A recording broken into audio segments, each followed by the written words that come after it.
这其实是看得出来。我们在直播哦。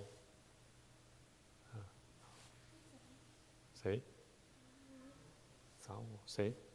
哪里？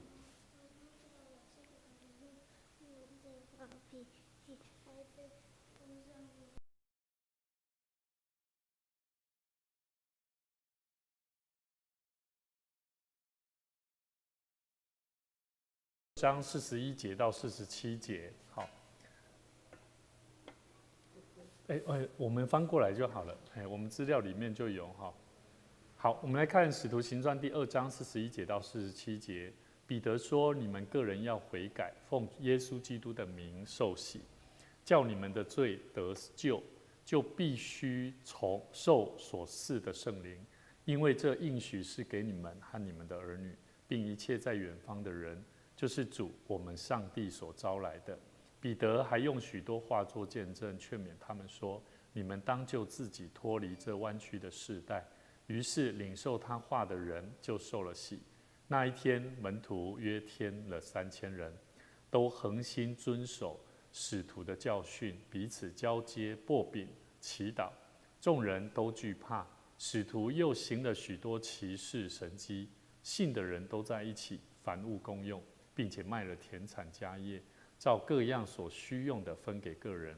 他们天天同心合意，恒切的在店里，且在家中擘饼，存着欢喜诚实的心用饭，赞美上帝，得众民的喜爱。主将得救的人天天加给他们。好啊，从我们有几个问题，从问题当中我们一起来看。初代的教会，当时候彼得他们一同领受圣灵之后，教会改变了什么？人群信主的人发生了什么事情？那这些事情都成为很多教会跟现在的基督徒时常在探讨有关教会改变、教会人数增长，甚至人群发生变化的重要依据。好，所以我们一起来探讨几个问题。第一个问题，初代教会的信徒做了哪3件事？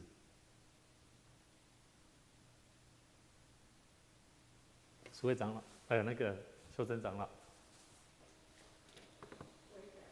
等一下哦，等一下，等一下，放着就好。好，哪3件事？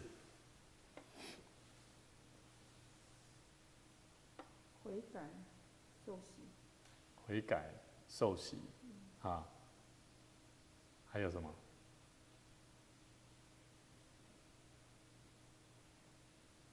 祷告。祷告。其实在里面蛮多的。蛮多的。好，3个事情哈。第一个，交接。交接。好，这应该爱看版本啊，哈，无同的版本它有写到哈。交接。第2个擘饼，哈，就是头都有讲到擘饼，哈。第3个是祷告，咱头都有提到。好，那什么是交接？其实就好像我们一起来探讨几个问题哈。交接的部分。好，在24节到25节，44到45，信的人都在一起，凡物公用，有没有？彼此交接，好，卖了田产家业，照个人所需用的分给个人。好，那这个交接在希腊文叫 koinonia， 其实简单来讲叫做团契啊。好，就是彼此信徒之间会共享啊。但是你会发现在教会里面，如果要用共享的概念，大家都有。譬如说，我想要摕物件来跟你做伙分享，但是这个分享的过程，有些时候我们会怕怕的。为什么？因为你是不是有什么目的？现在的人是这样嘛，对不对？那有些人不是只有我们受的人、领受的人会怀疑，就连什么要给人的人也会有所目的啊。所以呢，我觉得交接啊，在我们的教会里面，现在是一个最大的问题啦。所以牧师处理过很多信徒之间最大的问题，大部分都是给东西跟收受东西啦。所以牧者在收受东西要非常清楚的教导信徒。好，然后我觉得有一句话说“无功不受禄”了。好，这个基本的概念一定要有。但是呢，我们在对待一些需要的人上面，我觉得我们的信仰是教导我们要彼此相爱，甚至要施比受更为有福。其实，在谈的是很多时候是一种有跟没有的人当中，我们怎么样彼此去平衡，甚至彼此祝福、彼此连结。所以这个交接，它实际上是让爱彼此相爱的关系上彼此互助。所以像我们现在教会也有这个青少年的聚会，在礼拜二。那这些学生，他们很多时候他们是以前是跟教会是没有关系的，但是教会就必须要采取一种方式，就是先什么？先给予扶持他们，他们有什么需要，他们有什么帮助，我们是可以怎么样？是不计代价的，是要去给予的，去帮助的。那同样的，关怀弟兄姐妹也应当如此。所以加拉太书在第6章2节说：“你们个人的重担要互相担当，如此就完全了基督的律法。”也就是说，在里面没有哈，你可以把它写下来。加拉太书6章2节，如果你要完成基督的律法，什么是完成基督的律法？基督就是救人嘛，对不对？好，救世主嘛。我们要完成救人的律法，就是要个人的重担互相担当。所以牧师我一直在想几个问题。我以前在到现在也是如此。当我们在遇到教会有一些人讲拍剃头的人啦，有些时候你说不爱他吗？不要理他吗？可以吗？也不行呢。我们要去想的是说，到底这样的人，我们要怎么样去帮助他，与他建立关系，甚至保持一个彼此互相尊重、彼此互相提醒，甚至彼此互相激励的关系。所以教会一定要重视小组。一个信徒，教会的信徒，如果你发现教会的信徒他认为小组不重要，那么代表的是什么？是这个人生命的问题吗？可以这样说吗？我再说一次如果教会的信徒他们认为小组不重要，你们觉得是教会的问题还是信徒的问题？普遍我们会认为好像是信徒的问题，对不对？因为他讲说小组不重要嘛，对不对？但实质上，教会如果有信徒认为祷告不重要、小组不重要、敬拜不重要，你要想的是什么？我现在换个角度，牧师都一直在想，是教会的责任虽然是信徒本身生命的问题，但是是教会的责任。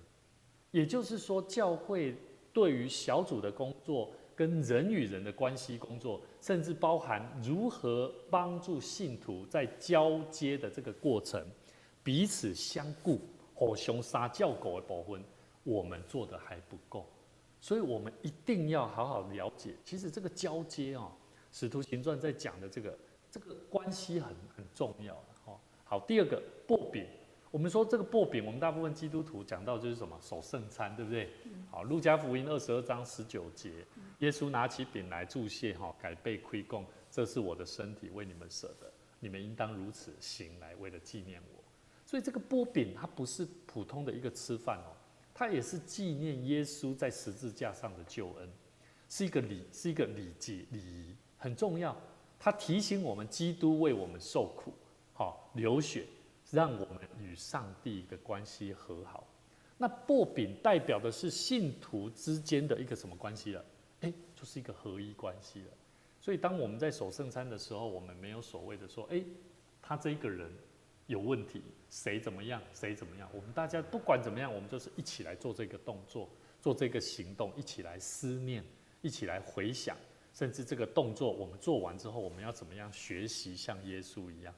所以透过圣餐是代表着是一个合一的心态来彼此相持。所以上个礼拜6我们青少年去比排球比赛他们也发生了问题冲突了。那他们的冲突就是有一个队长，那这个队长呢，他认为他是队长，所以你们也是要听我的。我告诉你们怎么做，但是他做的方法里面，在排球比赛上甚至技巧上面，可能对很多的队友们，他们认为说，为什么要这样子做嘞？明明就这样做是不行的。那我们就看到了合一的问题。那是人的问题，我们就把它排除在外吗？这个比赛会失败，就是因为有这种人，可以吗？不行。每一个人都很重要，每一个人在一个团队里面都关系着合不合一。所以教会的成长必须要回过头来想，当我们的教会为什么有些教会它可以在人数上，甚至在很多的侍奉工作上，他们能够不断的创造奇迹，甚至看见成果跟果效，不是没有原因的，而是在于当我们基督徒在祷告里面有没有真正领受到祷告所带来的帮助跟祝福，甚至是能力。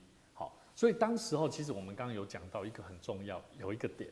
好，当时候初代教会信徒他们所做的第3件事情就是什么？祷告。好，交接、擘饼都好像很像是一种行动上的、行为上的纪念。但是我觉得祷告就很重要了。祷告在腓立比书第4章第6节说：“应当一无挂虑，凡事借着祷告、祈求跟感谢，将你们所要的告诉神。”祷告在教会里面最重要的属灵操练之一，初代信徒，包含每一个基督徒，我们都应该要了解个人的祷告。我们每一个人除了在聚会当中个人的祷告，我们都必须要同心合意的来祈求上帝的心意，甚至上帝的引导工作。好，所以呢，我们必须要了解祷告重不重要？非常重要。好，所以我们看到初代的教会这些使徒们，他们如何透过祷告去经历、见证圣灵的大能，看见神的能力跟帮助。所以我们知道《使徒行传》第1章第14节有特别提到哦，很特别哦。当他们这些人，他们同着几个妇人和耶稣的母亲玛利亚，并耶稣的弟兄，都同心合意、恒切祷告哦。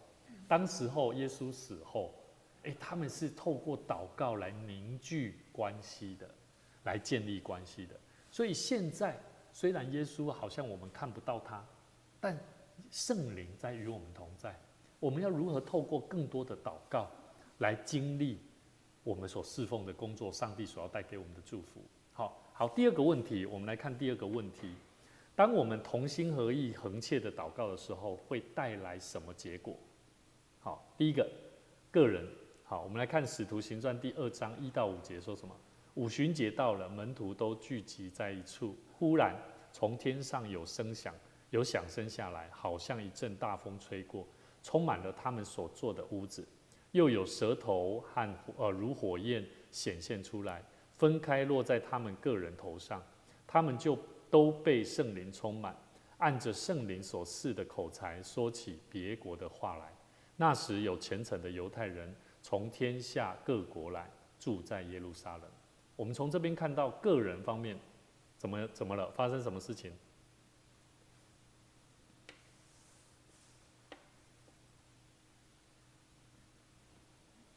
这故事的过程的描述发生什么呢？个人在祷告当中怎么了？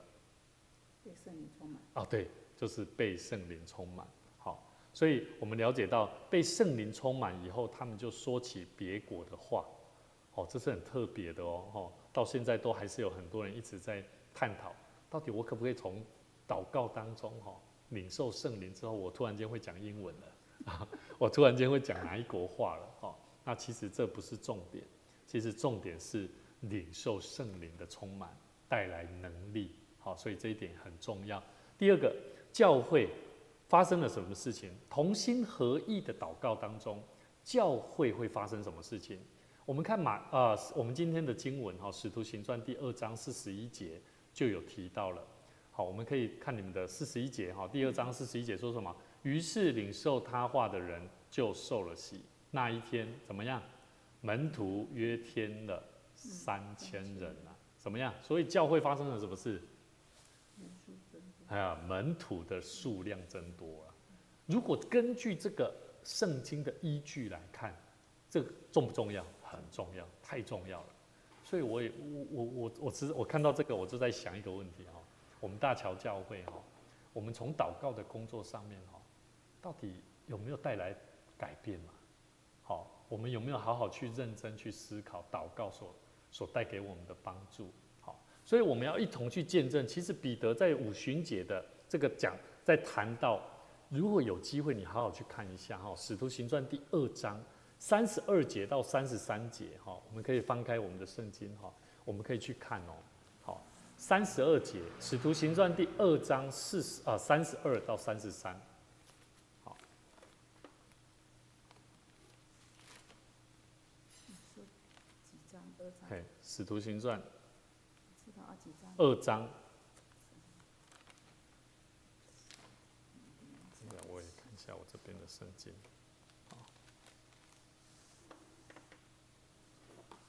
第几节？哎，32。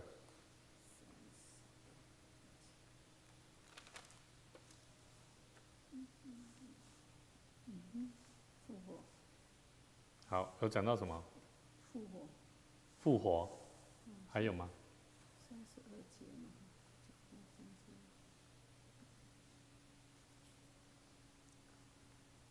并圣灵给他浇灌。33节。好，耶稣，上帝已经使他复活，我们都是这个事的见证人，对不对？他被高举在上帝的右边，又从父所受的圣灵，就是把你们所看见、所听见的浇灌下来，所以领受圣灵，对不对？34节，他讲什么？大卫并没有升到天上，但他自己说，他又在讲了一个举例，对不对？好，这个彼得他又举例了，大卫他没有升上去但他自己也说，主对我说，说对我主说，你坐在我的右边，对我主就是这个基督，对基督说，你坐在我的右边，等我使你的仇敌做你的脚凳。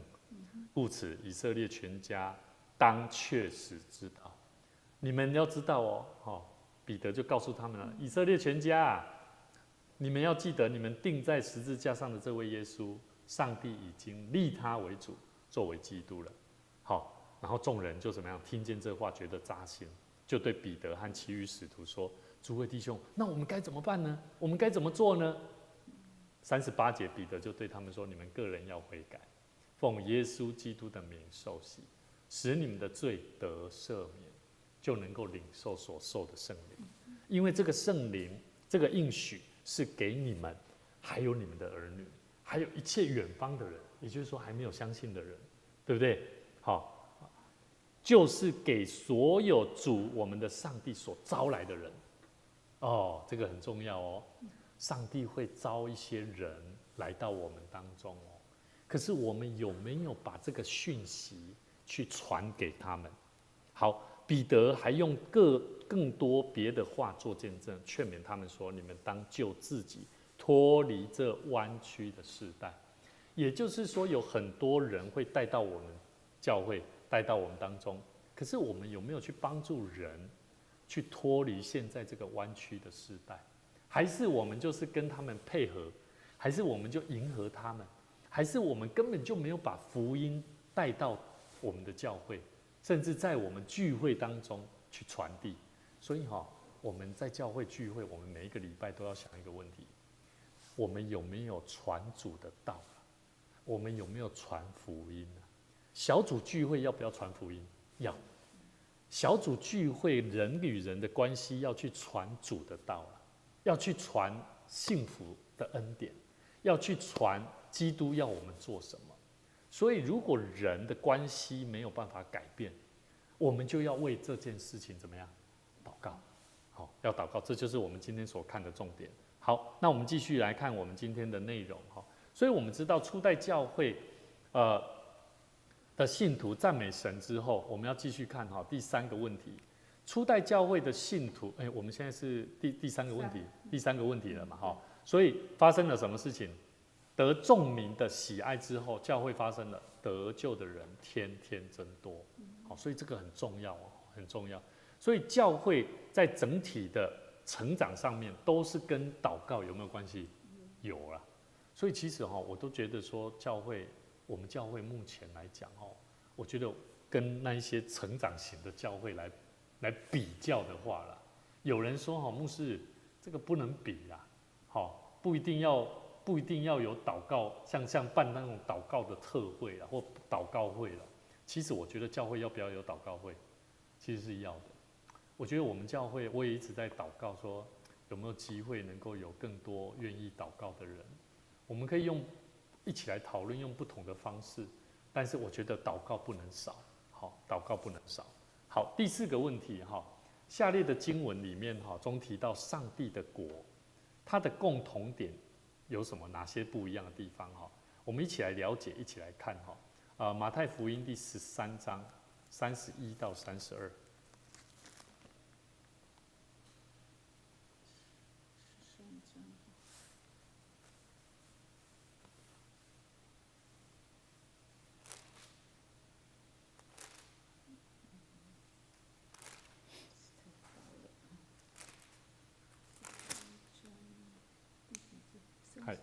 31到32，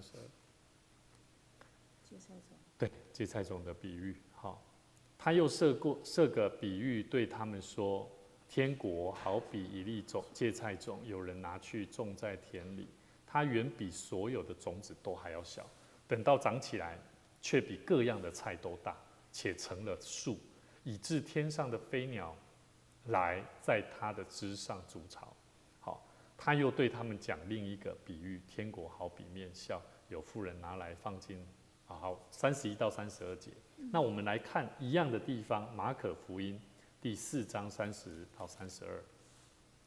它一样的内容吗？对，一样的内容。几章？7章。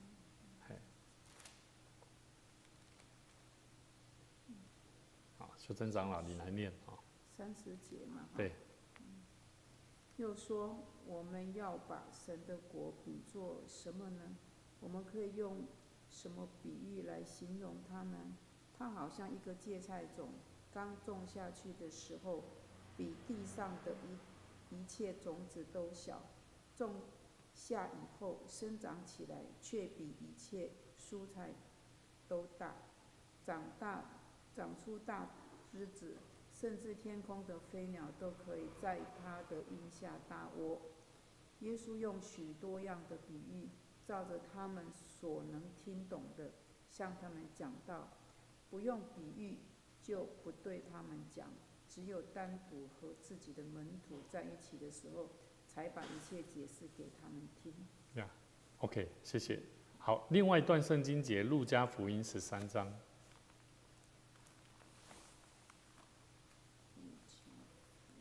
13章18。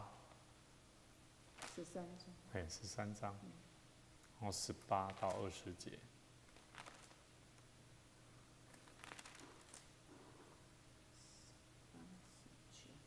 好，18节，耶稣说：“神的国好像什么呢？我拿什么来比较呢？好像一粒芥菜种，有人拿去种在园子里，长大成树，天上的飞鸟宿在它的枝上。又说：我拿什么来比神的国呢？好比面笑，有妇人拿来藏在3斗面果，只等全团都发起来。”好，3段圣经节都讲到。好，其实这段圣经节你会发现，它3个故事里面都讲到一个神的国。那我要问各位，你觉得上帝的国，我们在教会聚会啦，人聚在一起，到底是为了什么啊？好，咱今摆来讨论看卖。你感觉咱伫教会是到底是要创啥话？敢真正是互人较济就好吗？敢真正是干那咱来聚会就好吗？我拢一直有一个愿景吼，拢会想讲吼，我牧会期间会当看到上帝国、上帝教会带出什么款的，互我会当看见上帝心意伫伊的所在，会当看到无共款啊！我看到上济是啥呢？看到人的生命吼，有迄种做特别的改变之后所带来的能力吼，然后勇敢的，甚至成熟的，甚至喜乐的，甚至有盼望的，我觉得都是非常美好的。但是我们要从这几个事情来看，从这3段圣经节来讲，到底在谈什么？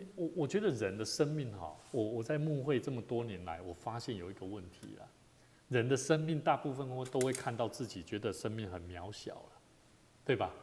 好，那如果生命感觉很渺小，会怎么样？做代志的做无努力来啦，对吧？好，就会有一种好像没办法了，没办法成就什么大事了。可是你看世上的事情你看像咱教会要建堂肖长老，好，我印象都深刻。我看到在你身上的生命最大的改变就是什么？上帝给你的智慧，在你的产业、你的创意，好，你的泡菜。我讲你的泡菜，也当公牧师在大桥教会7年来应该算是有不一样的行销模式出来了。好，虽然可能之前你已经有这样子的模式了，但是从教会的建造里面，在神给你的智慧，透过你的所制作的东西，有带出方法了，甚至有带出一些，至少有一些人讲这个下线啦。了解我的意思无？一定有的啦。像我咧，我做牧师，我爱音乐，我爱唱歌。我最近我已经开始，我一开始是加入这个有足侪合唱团，有颂音啦，有帮助一寡人去唱歌啦。后来我都一直在想说，上帝给我这个恩赐能力，到底可以为他的国度、为他的福音事工带出什么果效了？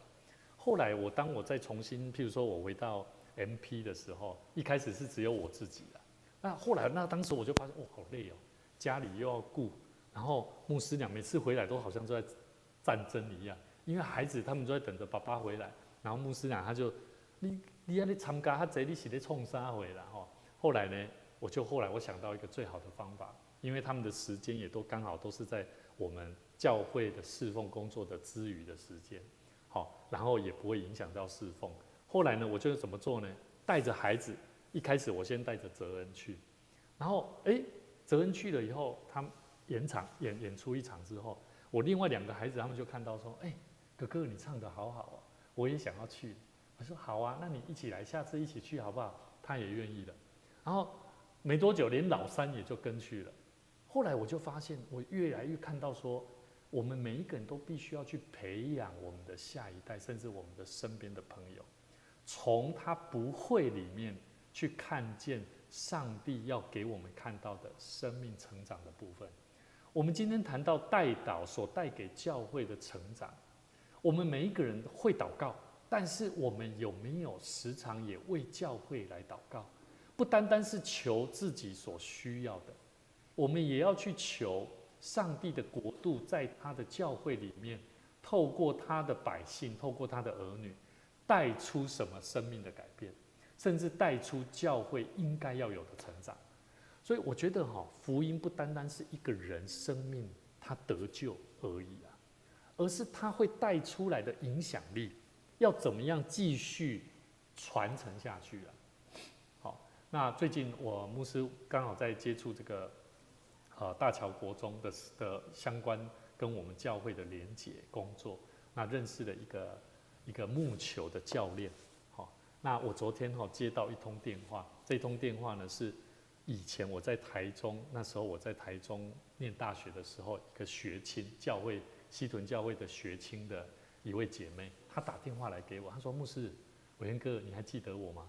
我就说：“我记得。”后来她跟我分享，她说她有一位舅舅，就是在这个大桥国中的这个这个木球的这个教授。那这个老师呢，我就发现怎么那么巧。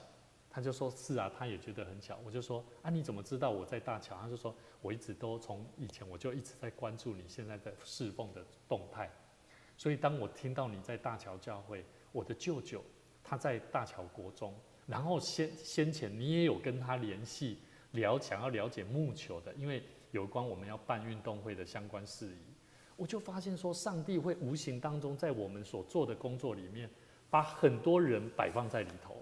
甚至会让我们跟他有所连结，所以各位弟兄姐妹，我们一定要了解，我们生命虽然微小，神的国好像是一个很抽象、很大，不是我们可以去掌握的。但是，其实我们从刚刚芥菜种的故事里面，我们要了解，耶稣他提醒我们，即使我们的生命微小，可是当我们了解到我们的生命在被栽种在福音的国度里面。它成长以后，它会带来很大的果效跟影响力。所以福音的开始，我们要了解福音的开始可能看起来不显眼，可是神的国在时间的成长当中，它是会不断被扩张的。所以我们要了解，我们的信仰不单单只是啊，我们来参加聚会，然后有来小组，然后有跟人好像很 happy， 真的如此而已吗？我们要了解，我们还有更多的侍奉工作，我们要把它对焦在神的国度跟心意里面。好，所以这里有几个共通点，牧师列出3个。第一个，神的国是从微小开始的，但是却会有极大的成长。也就是说，当我们在带领小组也好，跟弟兄姐妹的关系里面，我们会有一些改变。如果你不愿意改变，那你就试着好好祷告。所以我们也看到我们的小组同工，有些时候你要他做一个行为，这个讲话的改变他就很痛苦了，有没有？你不要小看这个微小的改变这个微小的改变会帮助你的小组员，帮助你的小组的关系带来极大的改变。所以我时常在我们教会也有一个小组因为我的父母亲都在那一个小组那我的父母亲偶尔也会跟我提醒，他说哇，那个小组长这个话语不能这样讲啊，这要改变啊。但是有些时候我们要了解，这个话语如果我们不想要改，或者我讲话本来就是这样啊，我告诉你，很多时候我们就没办法去看到改变、成长、生命成长的过程。往往是因为从微小的改变做起。好，第二个，从当中我们从今天的圣经节这3段圣经节芥菜种的比喻里面有讲到，其实是神的国是有包容性的。他为了能够让什么，让天上的飞鸟还会怎么样，还能够来住在上面所以你要记得当我在跟弟兄姐妹谈论到，他说牧师，我们教会有人他来教会都根本就是来吃的啦。这样不行啊！我就说哪里不行？难道教会不就是要让天上的飞鸟，就好像它可以来休困的吗？难道休困休息只有来教会听牧师讲道，然后想睡觉吗？是这样而已吗？难道他来教会不能够得到一个温饱吗？难道他来教会得到一个温饱，你还不赶快去跟他传主的道吗？传主的福音吗？甚至去教导他，甚至去陪伴关心他，然后为他祷告，让他的生命改变吗？难道没有这种动机吗？好，所以很重要，有包容性的。上帝的国是有包容性的。好，第3个，神的国是有生命力，不可以阻挡的。好，芥菜种虽然小，可是当它被种下去的时候，你有没有发现，好像看来是在土里面被埋起来，对不对？可是它会不会成长？会它长大以后会有根而且是不断的往外扩张那是不可逆转的。所以我们要知道，上帝的国不是依靠人的努力而是上帝主权的能力工作，在人的生命当中，透过圣灵的帮助，不断的在对我们的生命，从微小的生命开始做改变。所以牧师鼓励各位，我们的祷告虽然看似微小，但是我们要努力学习操练更多的祷告。我们大家要一起来更多核心统一的祷告。好，所以鼓励各位，我们现在在小组里面应该最常发现的问题就是，我们要请人祷告很困难，会不会？有时候你要请他祷告，他说我不会祷告啦，甚至他会有很多顾忌。那我们可以怎么做？最近牧师是这样做的啦。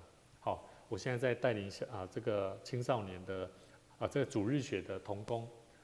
包含青少年的聚会当中，有些时候我会用这么做，我们可以学看看。就是说，来，我们一起开口来祷告，然后先由我开始，每一个人讲几句祷告的话，然后顺时针，然后先由我开始，然后你就会发现这个是没办法说什么，说我不要的，对不对？然后自然而然就怎么样，每一个人都会讲，因为大家都在做。所以我觉得大家一起来，这个合一团体的动力会怎么样？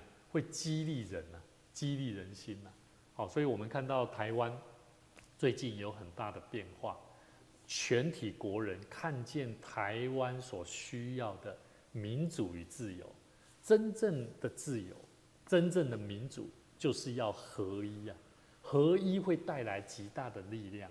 好，所以我们不要被恶者所看到恶者就害怕。我们真的要在这世代要为了能够翻转这个世代，我们真的要努力为很多事情来做祷告的动作哈。好，那期待我们能够一起在代祷跟教会的成长上，帮助教会能够带来极大的改变。期待每一位弟兄姐妹，我们能够透过更多的祷告来经历神的大能。我们一起同心来祷告。天父上帝，我们谢谢你，透过今天你的话语，让我们更多的明白，我们时常在彼此的关系里面的建立，我们需要彼此的交通、彼此的连结、彼此相爱、彼此分享，甚至彼此凝聚我们与神的关系，让我们更多的明白，我们的生命不单单是领受神的恩典，我们更需要完成大使命的工作，为主去传递美好的福音。我们晓得有许多世上的事物会吸引我们，甚至会让我们有想要去完成，也期待自己能够在世上的事物上能够为自己来尽很多的心力。但我们恳求神来怜悯我们，赐给我们力量，好好专注在神你所赐给我们的恩赐能力，如何在我们生活当中，在与家人、与朋友、与信徒弟兄姐妹之间，我们能够彼此分享生命如何从你的福音得着救恩所带来的大能、带来的改变、带来的美好见证。我们都为要能够荣耀上帝，让更多的人看见我们领受神使命呼召的人所领受福音的人的生命改变所带来的好处。谢谢你能够继续带领我们的教会，能够时常不断透过祷告学习代祷，学习彼此祝福，彼此透过祷告在遇到的难处上，我们相信神你必定带领我们解决我们所面对的功课。主啊，谢谢你再次带领我们前面的道路，作为我们脚前的灯，路上的光，能够让我们的生命来荣耀主，见证主的名。祷告奉主耶稣基督圣名来求，阿们。愿主赐福大家，在每周三的晚上7点半到8点半，我们同一时间一起来领受上帝美好的祝福。愿你平安。